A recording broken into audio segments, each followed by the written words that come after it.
আমরা তৈরি করব কচু শাকে ইলিশ মাথা।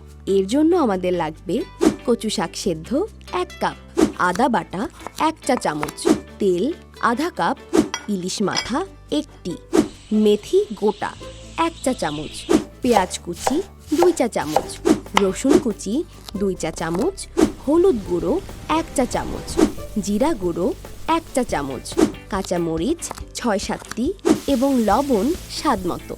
প্রথমে কড়াইয়ের গরম তেলে একে একে পেঁয়াজ কুচি, রসুন কুচি, মেথি, আদা বাটা, হলুদ গুঁড়ো, জিরা গুঁড়ো এবং লবণ দিয়ে একটু কষিয়ে ইলিশের মাথা দিয়ে দিন। মাছ কষানো হলে সেদ্ধ কচু শাক দিয়ে ঢেকে দিন। মাছ সেদ্ধ হয়ে গেলে কয়েকটি কাঁচামরিচ ছড়িয়ে দিন। তৈরি হয়ে গেল কচু শাকে ইলিশ মাথা।